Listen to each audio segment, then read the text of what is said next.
Muchas gracias por estar aquí, disfruten de la jornada y bienvenidos oficialmente a The Legal Hack Música Madrid. Sin más dilación, con todos ustedes, la abogada Gira Santiago.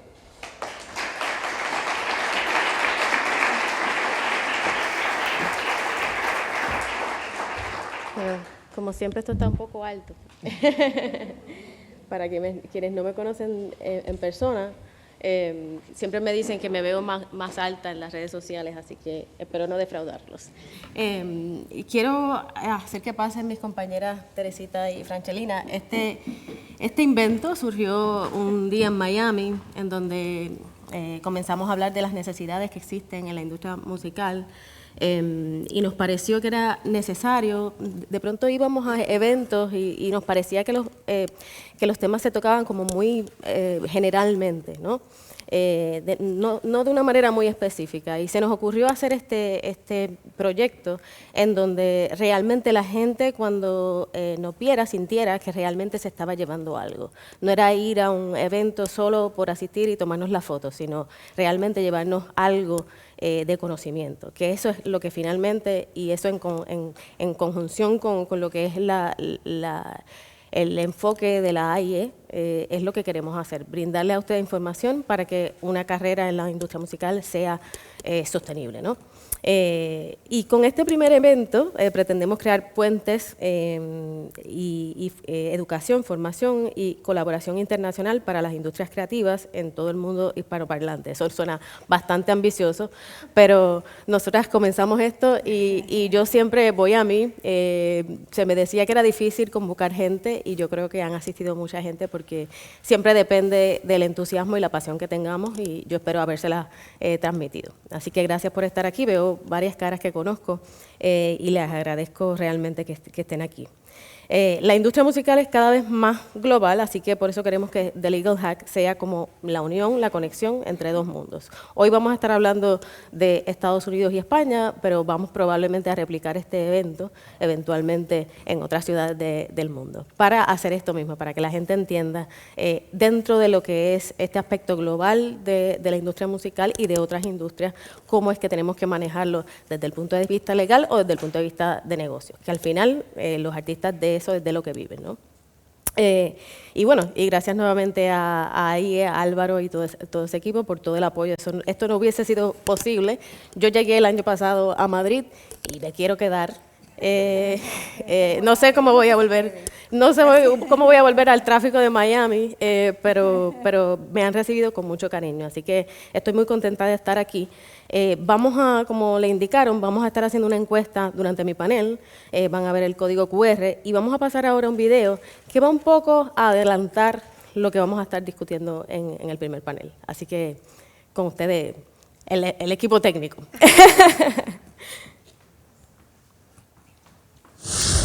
Cada segundo tu música suena en algún rincón del planeta. Genera valor, genera emociones y genera dinero.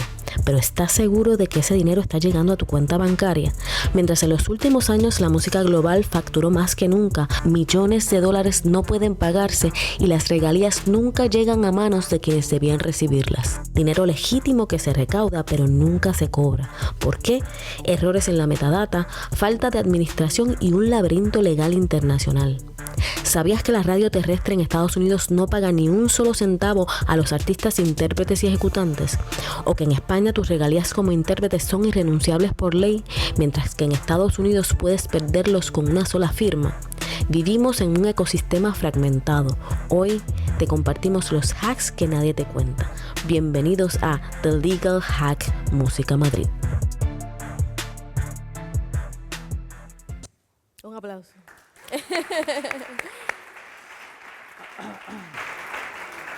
Eso lo hicimos con inteligencia artificial y no encontramos una voz mejor que la mía. Y yo lo doblé, así que esa parte artística la tengo. Bienvenidos, Álvaro. Ya mismo voy a hablar sobre quién es Álvaro y su trasfondo, pero antes que todo, yo que soy profesora, pues a veces me pongo un poco a estructurar todo antes para que puedan seguir la discusión. Este panel no es solo sobre leyes, vamos a explicar los marcos legales de ambos países y luego discutiremos aspectos prácticos. Como les dije, yo lo que quiero es que se lleven tips prácticos sobre, dentro de los proyectos, cómo hacer que llegue el dinero más eficientemente. Y vamos a pasar por todas las etapas de discusión con Álvaro, que puede tornarse un poco técnico, pero vamos a tratar de hacerlo lo más ameno posible. Primero vamos a hacer una distinción entre los derechos que redundan en el recaudo de regalías, aunque en la discusión nos vamos a enfocar en lo que hace AIE, que son los derechos conexos, en particular lo que son los artistas, intérpretes y ejecutantes. Luego una discusión breve sobre el conceptos de derecho internacional. No nos vamos a detener demasiado ahí porque es complejo, pero para que lo comprendan, porque es que los aspectos prácticos se entienden si se entiende la teoría legal. Vamos a hacer una comparación de los enfoques de cada sistema. Cada sistema en Estados Unidos y en España, bajo el common law y el derecho civil, tiene un enfoque diferente que un poco explica por qué ciertos resultados nos parecen un poco anómalos. Y no tan acordes con lo que nosotros querríamos que fuera la protección de los artistas, ¿no? y de los creativos.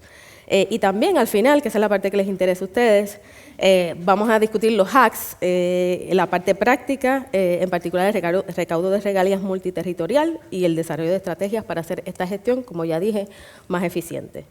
Y la pregunta clave va a ser, en proyectos que son globales y que tienen un potencial de serlo, porque hay proyectos en donde uno trabaja, pero que rápidamente van desarrollándose, ¿qué ustedes deben saber y sus equipos de trabajo, incluyendo a los abogados, que hay unos cuantos aquí que conozco sus caras, para hacer más eficiente ese cobro de regalías global, ¿no?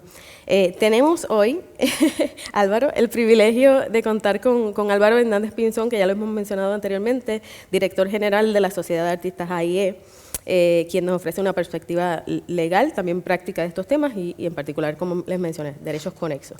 Aunque esto un poco, la discusión en cuanto a qué pasa a nivel internacional, qué pasa entre cada país, puede ser aplicable en cierta medida al resto de los derechos, ¿no? Tú eres, la función tuya en AIE comprende las áreas de recaudación, reparto, socios y jurídico de la entidad.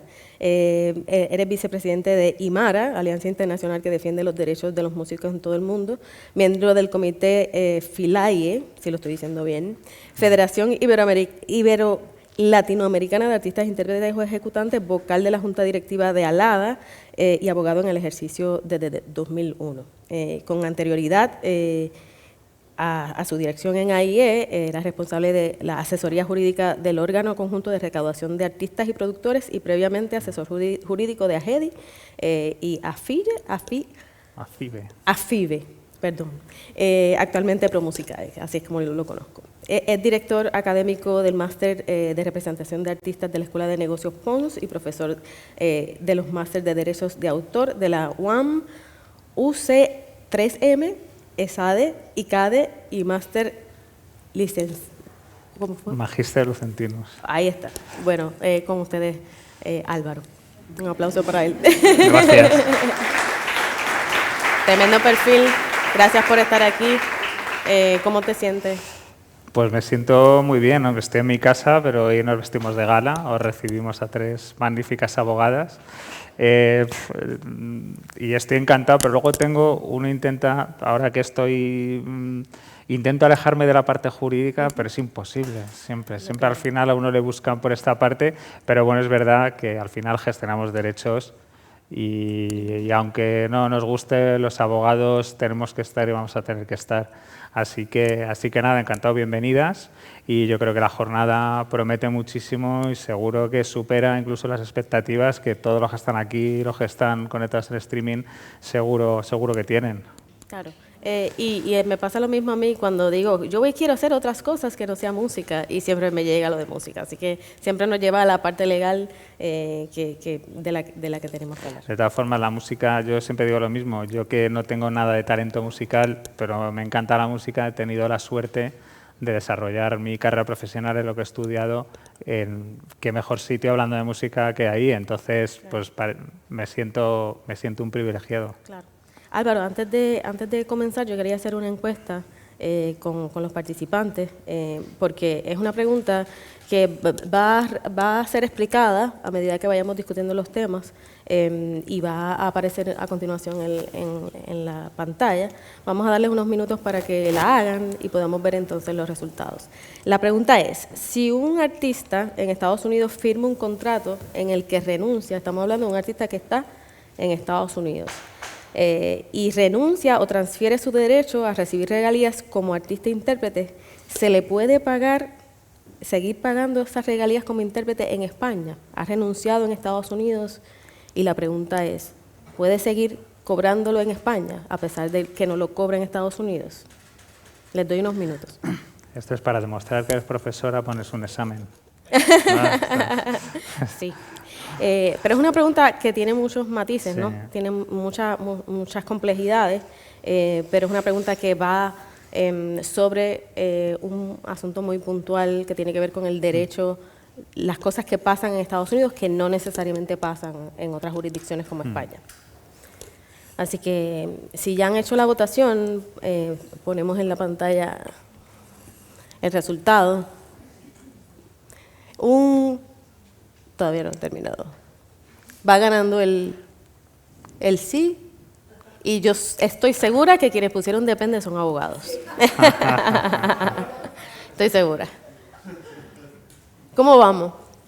¿Ya terminamos todos? ¿Sí? Déjame pararme un momento que no veo. Un 53.6% dice que sí, un 8% dice que no, y un 38%, que son los abogados, dice que depende. Y yo sé por qué depende, pero se lo vamos a hablar con Álvaro. Bueno, antes que todo, tenemos que hablar de la distinción entre lo que son los derechos de autor y los derechos conexos. Que básicamente, para que lo desconozcan, los derechos conexos incluyen los derechos que tienen que ver con los artistas, intérpretes y ejecutantes, y también los productores fonográficos o discográficas, como las conocemos en Estados Unidos. Pero yo te quiero hacer una pregunta primero, Álvaro. Ahí se dedica al recaudo de regalías para artistas, intérpretes y ejecutantes en comparación con los derechos de autor. ¿Por qué el recaudo de las regalías de artistas es más complicado que otros tipos de derechos? Bueno, pues vamos a intentar, lo has dicho antes, vamos a intentar no ser excesivamente técnicos, claro, y llegar un poco a todo el mundo, ¿no? Bueno, hay varios factores. El primero, yo creo que, hombre, el derecho de autor está implementado desde hace más tiempo. Por tanto, digamos que cuando se reconocen los derechos de los artistas y de otros titulares, como pueden ser los productores de fonogramas, el autor lleva ya gestionando derechos durante muchos años. Esta semana se está celebrando el 100 aniversario de la CISAC, de la Confederación de Sociedades de Derecho de Autor. Por tanto, vemos un poco esa tradición que tienen. Por tanto, punto, digamos, por así decirlo, ellos llegaron primero, por así decirlo. Y luego, quieras que no, también, sobre todo, y aquí entramos en una parte un poco más de calado jurídico, es dentro de los derechos, o sea, porque derechos conexos son todos los que tiene el artista, los que tiene. Lo que pasa es que aquí nos estamos refiriendo al derecho conexo de gestión colectiva, ¿no? Yo creo que es. Pero el artista tiene una serie de derechos exclusivos: el derecho a autorizar su fijación, la reproducción, la distribución de copias, la puesta a disposición, y eso se articula generalmente a través de un contrato discográfico. Por tanto, esos son derechos conexos, pero son derechos que están ligados a una cesión, generalmente a un productor que va a ser el que los ejercita porque le cede esa gestión, a cambio de un royalty o de una participación porcentual en los ingresos que devengan esos derechos que gestiona otro, que gestiona el productor, o en el caso de los músicos de sesión, de los ejecutantes, a través de una cantidad tanto alzado, y no vuelve a haber nada con independencia del éxito que tenga. Y luego, si hablamos de derechos conexos de remuneración, son los que por definición se gestionan a través de las entidades de gestión. Y esos derechos son los que se gestionan de forma colectiva y los que de alguna forma, con distinta naturaleza, pero están, digamos, configurados a imagen o semejanza de los derechos que gestionan las sociedades de derecho de autor. Pero ¿cuál es la diferencia fundamental y a dónde quería llegar? El derecho que gestiona una sociedad de autor generalmente es un derecho exclusivo, o sea, como el que el artista le cede al productor, que generalmente lleva intrínseco que el titular de derecho puede prohibir que se realice el acto, por ejemplo, reproducir, pues eres capaz de prohibir. O la comunicación pública, eres capaz de prohibir la emisión de tu música o de una película, lo que sea. Y en el caso de los derechos de remuneración, no. Por tanto, digamos, tiene menos fuerza. Tú si vas a un sitio y dices, o me pagas o no puedes poner esta música, no es lo mismo que decir, oye, tú estás poniendo mi música, pero me tienes que pagar. Al final hace que el sistema de recaudación sea muy lento. Sobre todo en países en los que, por decirlo de una forma fina, hay más resistencia al cumplimiento de las leyes o del pago de derechos y demás. Entonces, al final, los procesos de recaudación son muy lentos.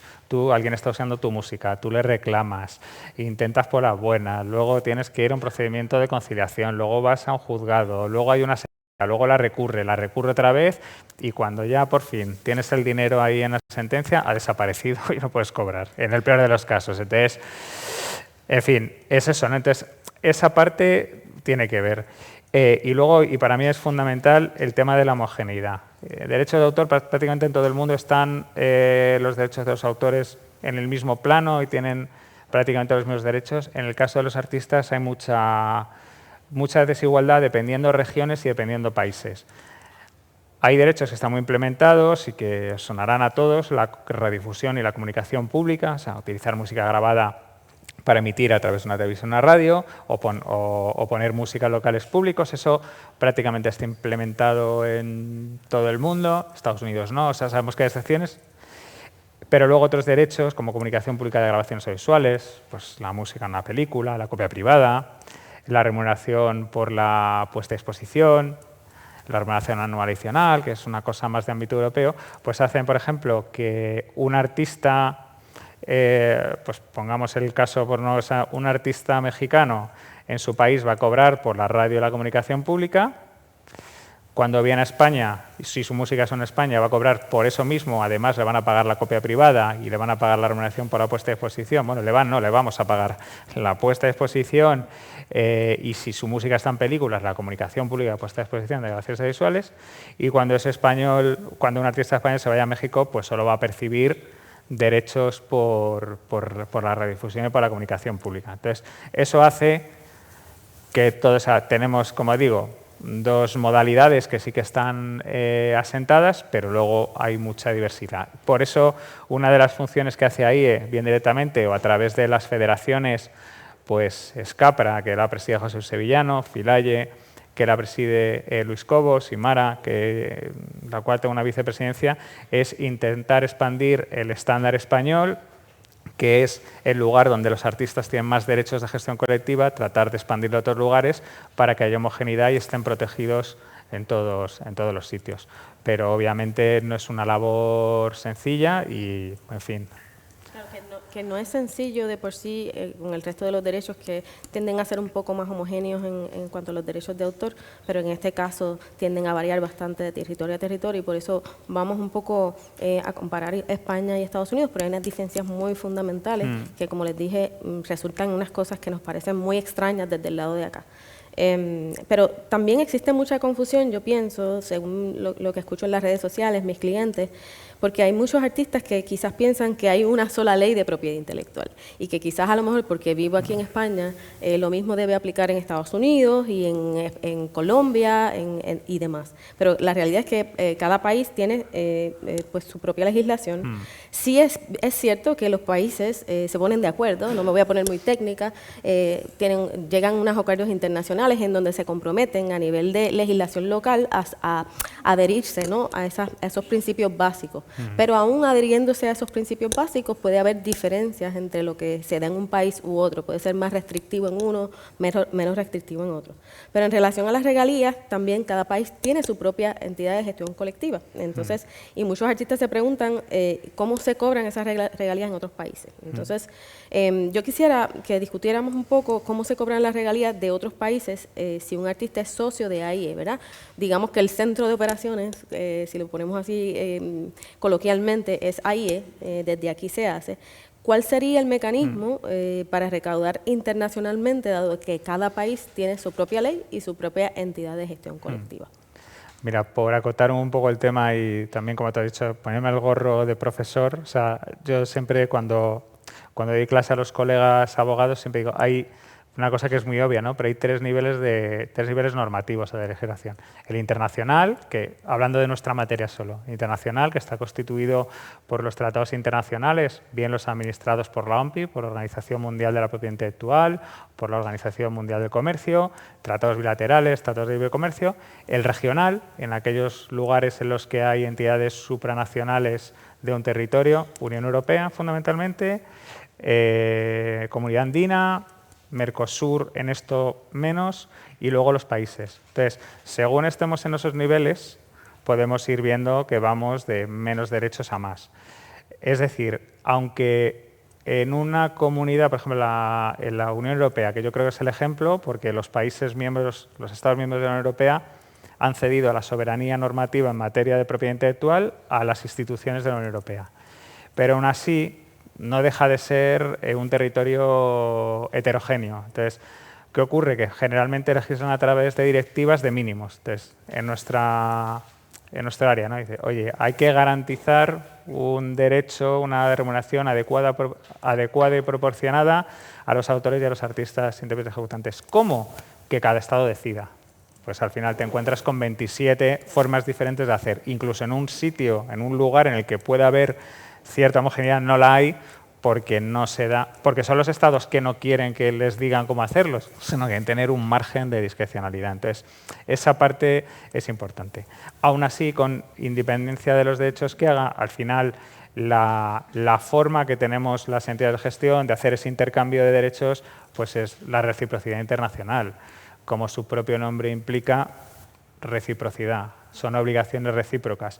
El caso paradigmático, como decía al principio, radiodifusión y comunicación pública de fonogramas, estableces un contrato bilateral y recíproco con otra sociedad de artistas de otro lugar del mundo, en virtud del cual, ahí en este caso, le paga a la sociedad del otro país los derechos devengados en España por el repertorio de esa sociedad, y en el otro país hace lo mismo con el repertorio de AIE. En este caso, o sea, para AIE ha sido siempre la reciprocidad digamos, una herramienta fundamental, y es la que también hace que la gestión colectiva tenga sentido, y en un mundo globalizado en el que se escucha música de cualquier persona, ¿no? Pues ahora hablábamos pues con José Juan, que vendrá luego, que está Bad Bunny estos días, pues un chico de Puerto Rico es totalmente global. Entonces, oye, pues tiene que tener capacidad para poder, cuando se usa su música en cualquier país, poder tener capacidad de recibir las regalías que su música genera. Entonces, para nosotros es un tema central. Tenemos 113 contratos con unas 80 sociedades de 59 países, y es decir, en todos los lugares del mundo donde hay derechos reconocidos a los artistas, ahí él los está cobrando. No hay espacios, van surgiendo territorios nuevos que van reconociendo, van teniendo leyes, van creando nuevas entidades de gestión. Al día siguiente prácticamente estamos ahí negociando con esa entidad la forma de hacer intercambio. Por tanto, eso es una cosa absolutamente clave. Luego también, decías en la pregunta del principio, hablabas de eficiencia, ¿no? ¿Cuál es lo más eficiente? Claro, la eficiencia tiene que ver con, por una parte, maximizar el valor de lo que tienes, y por otra parte, al menor coste posible, ¿no? Para maximizar el valor, ¿qué le diría a un artista, un representante de un artista? Repertorio. Tener repertorio al día y estar seguro y comprobar que los datos que tienes son correctos, o sea, que está bien identificado, que está bien. Es verdad que hoy en día, pues una entidad como AIE, muy avanzada tecnológicamente y con un equipo humano importante, muchos de ese trabajo se hace internamente para facilitar y garantizar que el repertorio de un artista global va a estar al día, no va a tener errores, y en cualquier lugar de los que tenemos convenio de reciprocidad, en esos 60 países, va a percibir. Y luego está la parte de la reducción de costes, o al menor coste posible, y aquí también pues el consejo es evitar intermediarios. Al final, una entidad como AIE te puede hacer la gestión en todo el mundo. Sin embargo, si optas por el modelo de agente, es ese agente el que va a cada una de las 113 sociedades llamando a la puerta, no todas abren, con un fee bastante importante, y el trabajo realmente te lo hace la entidad. Por tanto, Este modelo de reciprocidad internacional es lo que funciona, lo que garantiza, además con mucha garantía de transparencia, porque las entidades de gestión estamos reguladas en prácticamente todos los países con unas obligaciones de transparencia y controles muy grandes, y esa parte te la garantiza. Y luego se apuesta muy fuerte por la tecnología, por tener herramientas que sean capaces de intercambio, que los intercambios sean seguros, sean exactos, con el mínimo margen de error posible, etcétera. Entonces, esa herramienta de reciprocidad internacional, que no solo es el contrato, sino es el contrato y todo lo que conlleva, ¿no? El dato, la comprobación. Nosotros, siempre que una sociedad hace un pago, inmediatamente hacemos una auditoría. ¿Está pagando todo lo que me tiene que pagar?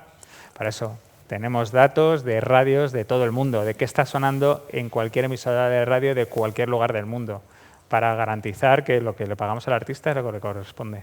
Claro, y yo creo que el primer hack es la metadata, siempre es un asunto importante de que esa data relacionada a esa propiedad intelectual sea correcta para poder hacer un tracking de ese uso y poder pagar. Pero yo creo que vamos a discutir un poquito más las cuestiones prácticas más adelante, y antes quiero hacer una distinción que es algo yo vine a estudiar aquí a España, me encanta estudiar, y de pronto vengo aquí ya con mi visión de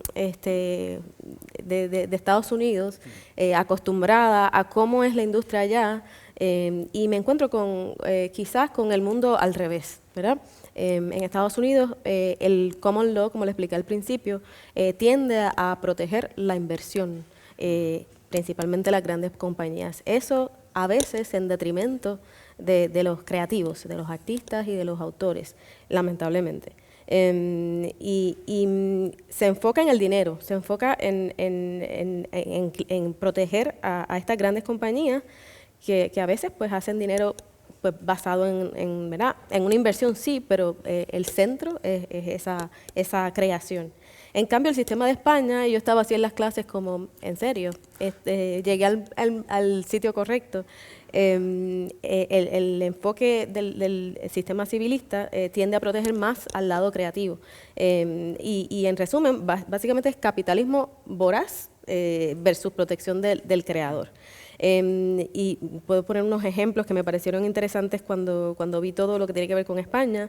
Un autor no puede transferir toda su obra, inclusive no puede comprometerse a hacer obra futura, y contrario a lo que pasa en Estados Unidos, no puede renunciar, por ejemplo, a los derechos morales que no existen en Estados Unidos en concreto para la música, existen muy limitadamente en lo que es visual, pero bajo la legislación de vara. Y en el caso de los artistas no pueden renunciar al derecho de recibir sus regalías. Entonces, la pregunta existencial que siempre me hago con estos temas, que yo soy como una friki de estos temas, decía, pero ¿y cuál es el mejor sistema? Porque yo me encuentro en España diciendo, como creativa, que también en algún momento canté y mi background es de música, de teatro, ¿a costa de qué? No, ¿a costa de qué protegemos esa inversión de las compañías que sí tienen que invertir y a la vez fomentar una industria saludable en donde haya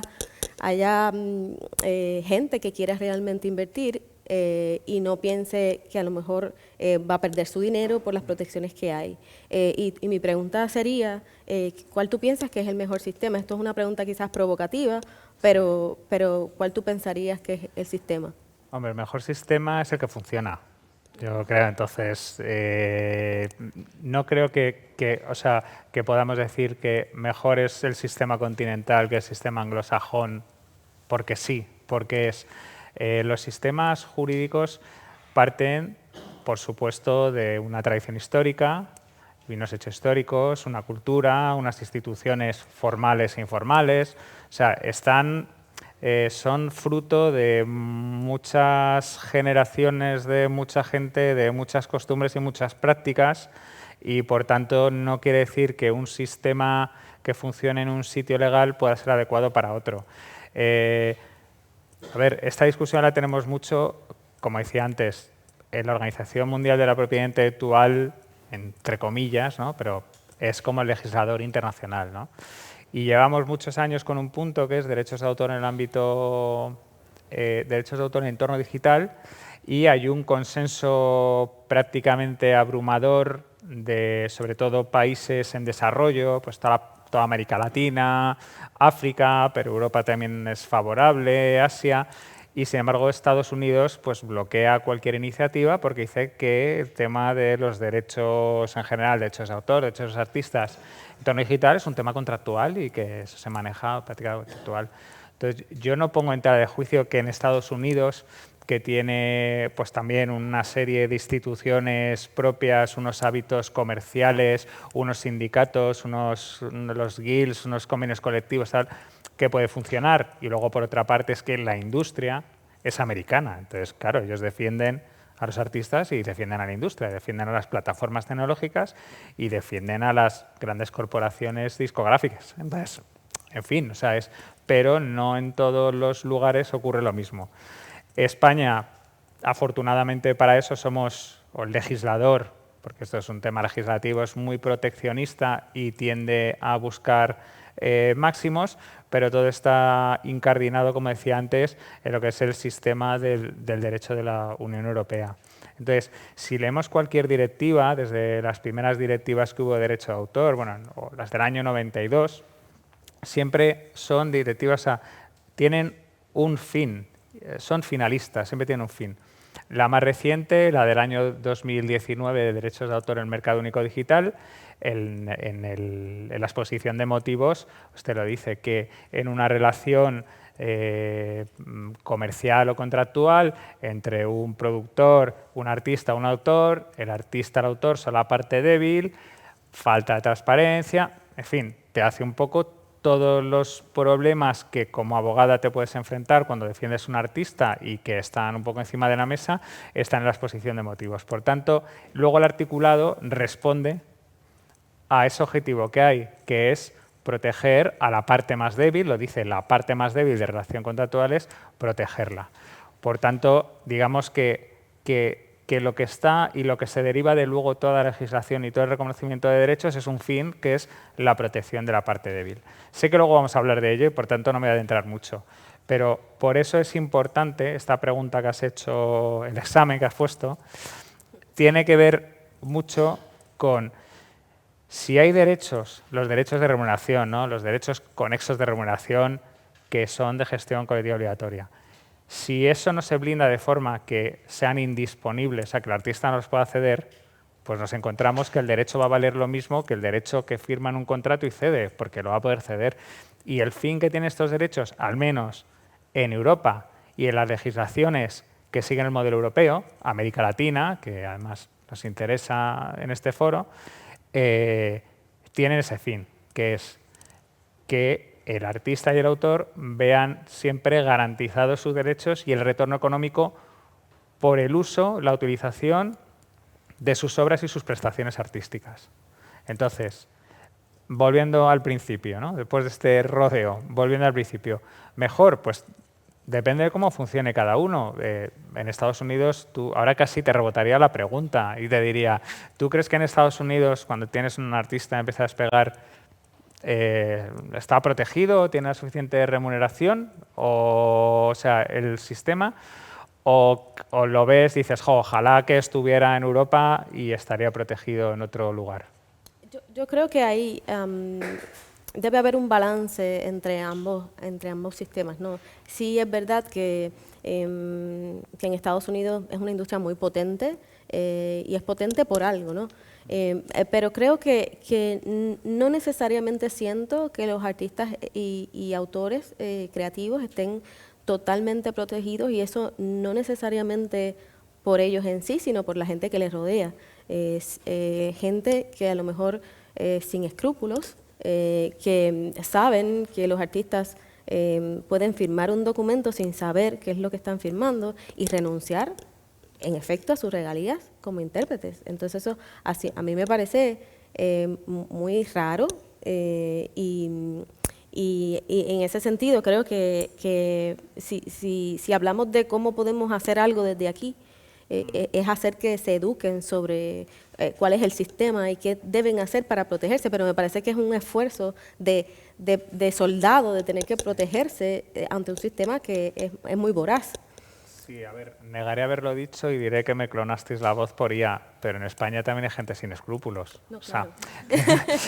quiero decir que, claro, o sea, que quiero decir que, o sea, no lo digo tanto como cómo ventajas se pueden sacar de forma espuria de las relaciones contractuales y tal, sino un poco como sistema. Por eso digo, o sea, también es complicado imponer un sistema en un país que funciona, que tiene sus instituciones muy marcadas y sus relaciones comerciales. Entonces, esa es la parte que digo que yo, por supuesto, que creo que en ese sistema, y ya llevo 25 años en la gestión colectiva y veo cómo es la carrera de un artista, todos los obstáculos que tiene que pasar, y cuando coge un poco de velocidad, pues efectivamente todo el mundo quiere arañarle algo y quitarle algo. Aparte, es que siempre va al mismo, porque realmente es la parte débil, pero no porque tenga que ir con un bastón caminando, sino porque, bueno, pues al final, digamos, es un individuo. Por eso en el caso del artista, la gestión colectiva es lo que representa, o sea, no es uno, son, pues en AIE 40.000, en otras sociedades 7.000, en otras 100.000, pero hacen que la fuerza del grupo les permita conseguir más, ¿no? Y eso también luego sé que está la pregunta, por eso es importante que el artista tenga una sociedad solo de artistas, porque es lo que le acompaña y además, a ver, está claro, no, o sea, tampoco quiero parecer claro, como estás en AIE, eres un vendedor, no, pero, o sea, por ejemplo, en el caso de AIE, enfrente de un artista, es el único agente de la industria musical con el que se va a relacionar que no tiene un interés diferente al suyo. Es decir, una discográfica, una editorial, tiene un interés tan legítimo como tener beneficios, pero ya tiene. Entonces, si yo al artista le pago más, tengo menos de... El representante lo mismo, pues quiere su parte también y, por tanto, AIE es una entidad sin ánimo de lucro, cuanto lo que recaudamos lo repartimos tratando de tener el menos coste de gestión, pero no hay, aparte del gasto, de lo que cuesta hacer esa recaudación y administrar los derechos, no hay otro margen que tengas que arañarlo de la parte del artista. Entonces, bueno, pues en esa parte, dentro de la gente, que no quiere decir no somos mejores ni peores, es un hecho, por eso digo, por supuesto, pues una discográfica hace mucho por un artista, o sea, que cada uno tiene su rol, pero en este punto o sea, no hay un interés difuso y no tengo más interés en este artista que va a empezar que en este que es una superestrella, que este que hace música clásica. Generas más derecho porque tu música se escucha más, tienes más rendimiento económico, menos, pues menos.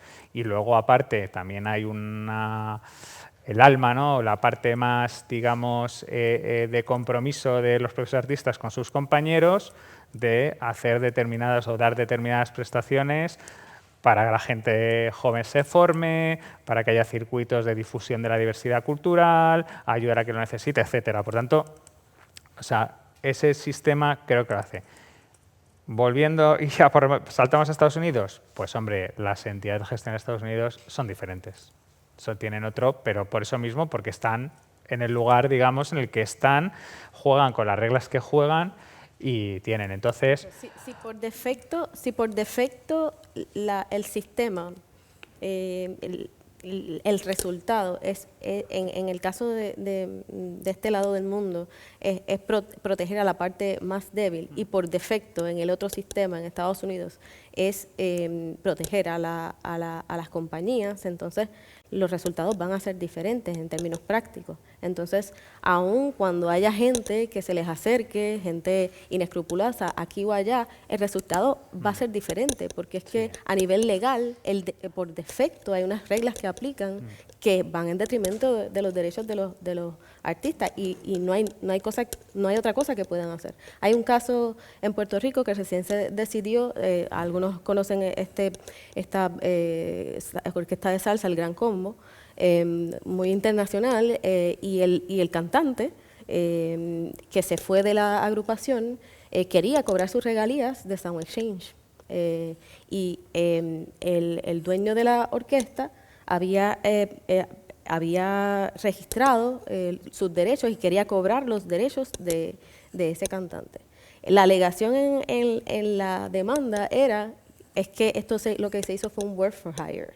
Aquí él renunció a estos derechos porque él firmó, él era un empleado de esa, es una de las pocas orquestas en Puerto Rico que tiene una cooperativa para pagarle un sueldo a sus empleados y tener beneficios. El tribunal y yo creía que basado en lo que es el concepto de los derechos conexos, que no necesariamente están conectados con la titularidad del fonograma, sino con ese derecho por la interpretación, entendía que no tenía ninguna cabida, esa persona tenía que cobrar sus regalías. Y el tribunal le dio la razón al artista.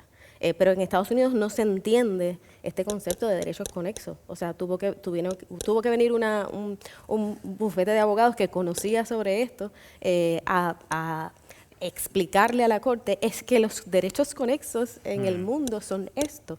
Y este derecho en particular de este artista, por lo general, le pertenece a él por su interpretación y no porque sea el señor el dueño de la orquesta. Pero es un ejemplo un poco práctico para que puedan ver cómo esto aplica en distintos contextos. Ahora vamos un poquito y si mi equipo me dice cuánto tiempo... ¿No se escucha? Está haciendo. ¿Qué hago? ¿Me quedo aquí? Sí. ¿Así? Ok, perdón. ¿Me dicen cuánto tiempo queda? La hora en concreto para saber. Ok. Ahora vamos a los verdaderos hacks y vamos un poquito más rápido. Sí, sí. En Estados Unidos tenemos Sound Exchange y esta entidad se encarga de recaudar y pagar regalías a los artistas, intérpretes y ejecutantes y también a los derechos de los titulares de los fonogramas, ¿no? Eso se hace en conjunto y ya tú lo habías hablado. Es una gestión que se hace en Estados Unidos en una misma entidad de derechos que pueden estar en conflicto. Yo quisiera saber si tú piensas que es mejor hacerlo separadamente o si eso depende de cómo es que en Estados Unidos funciona este asunto de las regalías. A ver, una cosa es la gestión y como has visto, yo estuve durante casi 10 años en la Oficina Conjunta de Productores y Artistas de España, que lo que hace es que recauda los derechos en nombre de los dos titulares en radiodifusión, locales abiertos al público. Entonces, en los países, sobre todo en los que solo están reconocidos esas modalidades, radiodifusión y comunicación pública, es donde suele haber entidades conjuntas porque funciona prácticamente, es una recaudadora, ¿no? Entonces está Sound Exchange, está PPL en el Reino Unido, está Jubel en Alemania o el SG en Austria. En América Latina son raras avis, solo es Colombia, Cimpro y Venezuela, Avimpro. Y entonces, desde un punto de vista de gestión, al final tendemos a juntarnos. Bueno, de hecho, en los países de la Comunidad Andina, quien gestiona es el productor y le da el 50% a la sociedad de artistas. Pero, digamos, gestiona el productor, pero comparte. En España y en otros lugares lo que hay son pues, oficinas conjuntas y en España es un caso de éxito. Y la recaudación de ambos, de los productores y de los artistas, exponencialmente se ha multiplicado desde que van juntos ya por el año 2003 y siguen con esa gestión conjunta. Por tanto, está claro que eso es la gestión. Pero como decía antes, una entidad de artistas es mucho más que... Lo fundamental es recaudar y repartir, pero ocupa, sobre todo en los lugares en los que no hay sindicatos de músicos que, digamos, con fortaleza o que estén muy implementados, tiene también, bueno, pues un agente cultural, es un agente que tiene conocimiento, que hablamos de esa gestión internacional, capaz de ser interlocutor con los poderes públicos, con otros agentes de la industria y tratar de subir el estándar de protección de los derechos de los artistas. ¿Qué ocurre? Pues lo estamos viendo en algunos lugares. Si hay una iniciativa legal en un país para reconocer un derecho de remuneración a los artistas en el entorno digital, pues una entidad que sea de productores y de artistas no va a hacer nada, porque su parte de artistas quiere, pero la parte de productores no quiere, porque cree en el modelo que tiene de derecho exclusivo, que licencia la plataforma. También muy legítimo, pero entonces ese tipo de desajustes es cuando lo hace. A nivel de recaudación, si me dices, recaudar regalías, pues es mucho más eficiente y vamos juntos y de hecho hay un entendimiento. AIE y en las federaciones en las que estamos, especialmente FIRAIE, yo trabajo mucho con la gente de IFPI América Latina. Estamos en el proyecto de Bolivia, que hemos hecho una oficina de gestión conjunta en Bolivia, ahora hemos arrancado las entidades en Honduras, siempre que hay algún problema, hemos tenido problemas con determinadas iniciativas legales en Costa Rica o en Ecuador, hemos ido de la mano. O sea, hay mucho margen de colaboración y lo hacemos, y por tanto esa parte de cobro de regalías donde ambos derechos convergen, tenemos que ir juntos, sin duda. O sea, no hay otro camino. Y luego también hay otras formas de colaborar. La copia privada en España, vamos con todas las entidades, etcétera. Pero luego, a nivel de lo que tiene que ver con el reconocimiento y desarrollo de derechos, pues ahí la entidad de artistas tiene que tener su propia libertad para tratar de hacer el trabajo como crean sus socios y crea el colectivo, que es lo mejor, y tratar de llegar al máximo nivel de protección posible. Yo quiero ahora un poco sentar las bases sobre la pregunta que hicimos. Y como bien se menciona en el video, en Estados Unidos es posible que un artista pueda ceder ese derecho de cobrar regalías a un manejador o a cualquier otra persona con la cual así lo pacte. Y también en Estados Unidos los derechos para los artistas, intérpretes y ejecutantes son muy limitados. Entonces, quisiera que concentremos las preguntas y primero, respecto a la pregunta, si yo renuncio a mi derecho, lo puedo cobrar en España, pero si yo renuncio a mi derecho desde Estados Unidos y le doy ese derecho a mi manejador y mi manejador él tiene el derecho de cobrarlo globalmente, ¿es posible que ese artista pueda aún así seguir cobrando fuera del país donde esos derechos no son renunciables? ¿Y cómo podría cumplir con ese contrato con ese manejador para pagar esas regalías si es que no lo puede renunciar? A ver, en España y en otros países, pero como bueno, estamos en marco España versus Estados Unidos, en España los derechos son irrenunciables y de gestión colectiva obligatoria. Y a ver, esto, por lo que decía anteriormente, tiene todo el sentido. O sea, los derechos que tiene un artista por la explotación de su música, cuando firma un contrato, se los cede un productor, ¿vale? Hay otros artistas que ahora tienen capacidad de poder gestionarlos por sí mismos, pero digamos, tradicionalmente es así la industria. Eso hace que el artista no decida sobre el fin de su música. Una vez que ha pactado unas regalías, eso ya le sigue toda la vida, los 70 años que duran esos derechos sobre esas grabaciones. Eso no quiere decir que contractualmente se pueda revisar o no, pero ya está sujeto a una relación bilateral y al poder de negociación de cada parte, ¿vale? Por tanto, eso hace. Los derechos de remuneración, como decía antes, en el razonamiento europeo de la protección a los titulares de derechos, artistas y autores fundamentalmente, está la protección de esa parte débil. Y un derecho de remuneración lo recauda una entidad de gestión para dárselo al artista por el uso de su música. Está vinculado al uso de su música, al éxito de su música y al rendimiento de la música. Porque de los otros derechos que tiene por esa misma grabación, la reproducción, la puesta a disposición, la distribución, eso está atado al contrato y, digamos, en el momento en el que firma, súper de negociación. Si dejamos que renuncie, al final el derecho de remuneración que gestiona la entidad de gestión, pues sería como los derechos que van contractualmente, pues depende del poder de negociación que tenga el artista y al final lo está cobrando otra persona. Por tanto, aquí en España, digamos, tiene esa vis de estar de alguna forma blindado a ser de gestión colectiva obligatoria, que no sea posible dar una cantidad tanto alzado, sino que está vinculado al uso, o sea, nuestras tarifas están vinculadas al uso de la música que hacen los usuarios, radios, televisiones, locales, etcétera, y el reparto que hacemos está vinculado al uso de esa música de ese artista. Le pagamos en función de lo que se ha escuchado, se ha utilizado su música. Entonces, claro, coger y desproteger de esa forma, pues hace que el derecho de remuneración carezca de sentido. Porque se ha hecho para garantizar la remuneración, pues se lo puede ceder y lo puede ejercitar y cobrar otro, pues ya no tiene sentido. Por tanto, aquí en España Y a ver, nos lo hemos encontrado, yo me he encontrado empresas que han venido y que quiero cobrar los derechos de tal artista que me ha cedido. Bueno, en casos irrenunciables, no se puede. Pero es que por contrato, bueno, el contrato no obliga a IE le obliga la ley. Entonces, nosotros no nos metemos en lo que hace el artista con ese dinero, puede hacer con él pero nuestra relación es con él y directamente con él, y nosotros por lo menos en esa relación de recaudación del usuario, administración y distribución de regalías garantizamos la trazabilidad usuario, artista. Luego obviamente el artista es libre para que una vez que ha recibido la distribución, hacer con ella la que estime oportuna, pero por lo menos garantizarle que digamos que eso lo tiene blindado. Que le llegue y decida eso lo que va a hacer. Y que le va a llegar. Si firma un contrato, hace no sé qué, pues... Pero nosotros siempre, las relaciones con el artista y se paga al artista. Claro, y la consecuencia práctica en términos de lo que pasa en Estados Unidos es que, en efecto, se le puede hacer una carta de instrucción, una LOD si la han escuchado, que es una instrucción a la entidad, que en este caso es Sound Exchange, para que pague directo al manejador.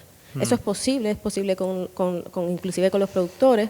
Y entonces esa es la anomalía respecto a lo que pasa en España. Y hay algunos, la letter of direction, hay algunos artistas que se están tirando los pelos, porque en ese momento, bueno, pues quiero grabar con este productor o quiero que este ingeniero de sonido esté, pues hablamos, pues rascamos de la parte del artista y de repente tienes un éxito y ves que el 50% de lo que está generando tu música va a un señor que en un momento determinado hizo no sé qué, pues claro, pues eso aquí, por ejemplo, no es posible. Claro, o sea que la contestación a la pregunta era... Que cobran en España sí o sí. Ajá.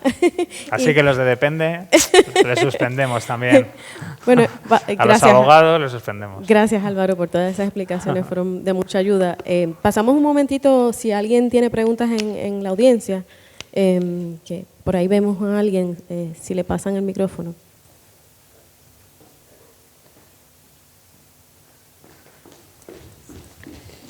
Te quedarían 5 minutos. Gracias. Hola, ¿qué tal? Soy Jota, soy compositor, pero dejando de lado un ratito el tema de los derechos de autor, que claro, este es otro tema conexos.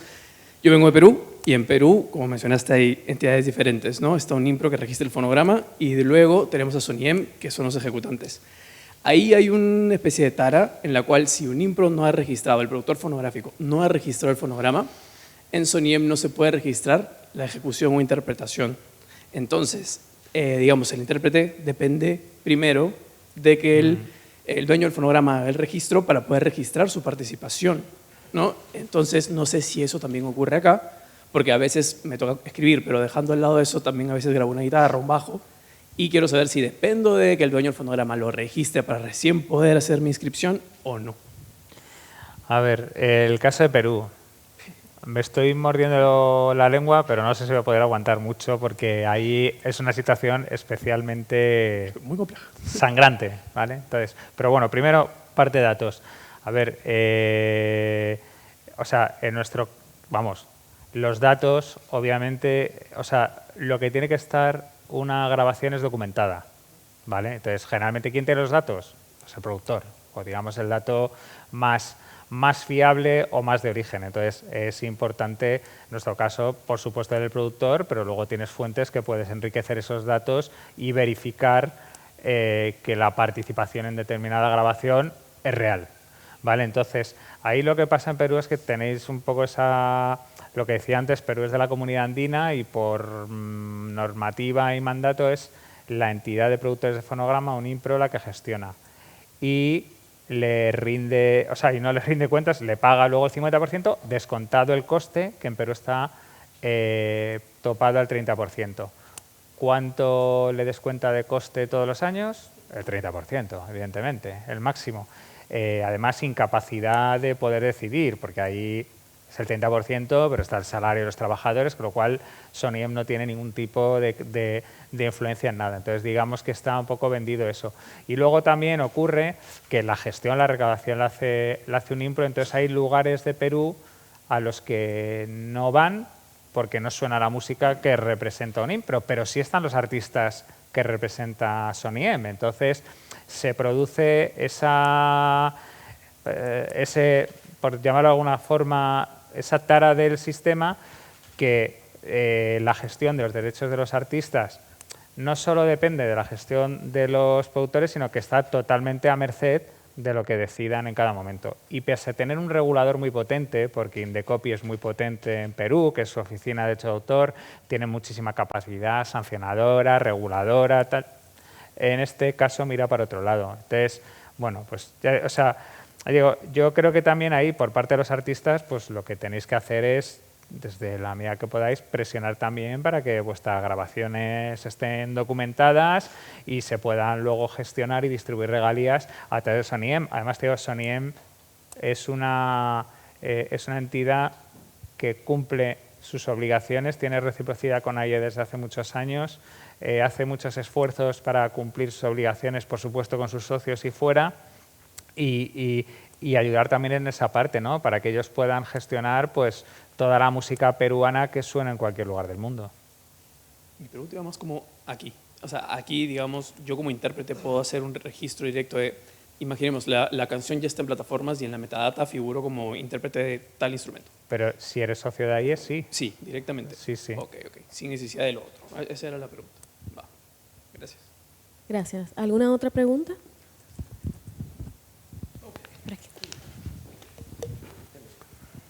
Hola, ¿qué tal? Vale, yo tengo varias. Una, habéis hablado de Sound Exchange. En el caso de tener la música en AIE, haría falta también tener Sound Exchange, porque yo, por ejemplo, lo tenía, bueno, lo sigo teniendo, por separado, pero no sé si ya directamente AIE recauda también lo de Sound Exchange. Okay. No que lo haga ya, es que lo hacemos desde hace muchos años. O sea, pues, si tú das un mandato global, worldwide, AIE, para que te gestione en cualquier lugar del mundo, o decía, Estados Unidos también. O sea, es totalmente, vamos, lo hacemos y de hecho uno de las entidades de gestión que más derechos nos paga para a su vez pagar a nuestros socios es Sound Exchange. Vale, o sea, no haría falta. Y luego, otra pregunta que me ha surgido, que es si cualquier persona en el mundo puede registrar directamente en AIE o solo españoles. No, cualquiera. A ver, el 20% de los socios de AIE no son de nacionalidad española. Nosotros, como bueno dice nuestro presidente siempre, somos una sociedad internacional radicada en España. O sea, gestionamos derechos en todo el mundo. Obviamente estamos aquí y además somos la única entidad de artistas autorizada para gestionar en España, pero luego a través de esa reciprocidad la hacemos en cualquier lugar del mundo. Entonces, cualquier artista, persona física que haga música, puede ser socia de AIE cumpliendo los requisitos estatutarios y registrando su repertorio. Cuando ese repertorio devenga derechos en España o en cualquier lugar del mundo en los que recaudamos en su nombre, va a recibir las regalías. Vale. Y luego lo de la pregunta, yo no soy abogado, ¿vale? Soy artista, pero había dicho que sí porque entendía que si hay una ley, por mucho que firmes un contrato, quedaría nulo, por así decirlo. Pero tengo entendido, de hace poco me han dicho que en el caso de empresas, digamos, que gestionan los derechos de los artistas, en el caso de que yo no registrase mi música y lo hiciese directamente una discográfica, lo que fuese, sí que se quedan parte de un porcentaje de esos derechos. ¿Eso sería ilegal o hay como se puede hacer de tal forma que sea legal o no se podría hacer? A ver, o sea, en el caso de España, aunque tú no seas socio de AIE, la ley obliga a que sea la entidad de gestión de artistas, que en este caso solo hay AIE, que recaude y gestione. Por tanto, no hace falta ser socio para recaudar, o sea, te va a recaudar en tu nombre. Hace falta que seas socio para que te reparta. Bueno, socio de AIE o socio de otra sociedad con la que tenemos convenio de reciprocidad y te pague a través de esa sociedad. A tu discográfica no le vamos a pagar. Tu discográfica tiene su entidad de gestión, que en España es AGED y en otros sitios se llaman de otra forma, y se relaciona con su sociedad. Pero siempre esa representatividad en España es legal y siempre va a ser a través de la entidad de gestión. Vale, muchas gracias. ¿Alguna otra pregunta? Sí, por aquí. Una última, sí. Okay. Espera, que te dan el micro mejor. Creo que vamos mal de tiempo, sí. Pues seremos súper breves. ¿no? Vale, mira, solo quería preguntar, yo soy socio de vuestra entidad y también de ASGAE, y siempre me surge una pequeña duda que no he llegado todavía a saber por qué es. Por ejemplo, con ASGAE sí que recibo unos ingresos de streaming, por ejemplo, y ellos me lo identifican, pues esto viene de TikTok, esto viene de Spotify, esto viene de Instagram, etcétera, etcétera. Y con ahí, sin embargo, esos ingresos no sé si es que no los gestiona o no, no quiero decir, no llegan. No entiendo muy bien por qué la diferencia entre AIE y SGAE respecto a ese tipo de ingresos por streaming. Sí, o sea, como he comentado antes, España es el único o uno de los lugares, pocos, en los que los artistas tenéis un derecho a remuneración por la puesta de exposición, además del exclusivo que gestionas a través de tu discográfica o un distribuidor digital. Aquí, entonces, tenemos contrato con todas las plataformas de música online y con algunas de audiovisual. O sea, también cobramos por la música que hay en audiovisual. Que no estés recibiendo regalías, hombre, los importes no son los mismos porque lo que recibes por autores solo lo recibes por esa vía, lo que recibas por artistas lo recibirás un royalty, un pago a través de tu discográfica o de la distribuidora o de con quien tengas tu música. Entonces, si no estás recibiendo nuestro, es que puede que no hayas llegado a un umbral de pago todavía, pero en el momento que llegues a ese umbral, te coges, se te paga. Y estamos, o sea, una buena parte de lo que repartimos anualmente es del digital. Obviamente, el digital lo que tiene también que está súper atomizado, porque hay muchísimos artistas a los que pagar y este derecho lo pagamos a nuestros socios y los pagamos a los artistas de otras entidades, de otros países en los que también están protegidos en España y tienen derecho a percibir esas cantidades. Entonces, yo lo que te diría, o sea, para tu caso concreto es contactar con nuestros compañeros de socios y luego con alguien que hay aquí y vemos tu caso concreto y tienes toda la información, que entiendo que a través de la oficina virtual lo puedes ver, pero te echamos una mano para que lo veas. Vale, muchas gracias. Bueno, muchas gracias a todos y todas por sus preguntas. Esperamos que hayan obtenido los hacks que esperábamos que tuvieran de esta conversación. Gracias, Álvaro. Vamos a tener un breve break. Empezamos justo a las 4:45 porque tenemos unas panelistas estupendas que tienen sus compromisos más adelante y les rogamos que estén a tiempo aquí para poder comenzar. Si alguien necesita agua o café, puede ir a las estaciones, pero vamos a estar aquí a las 4:45. Gracias. Gracias.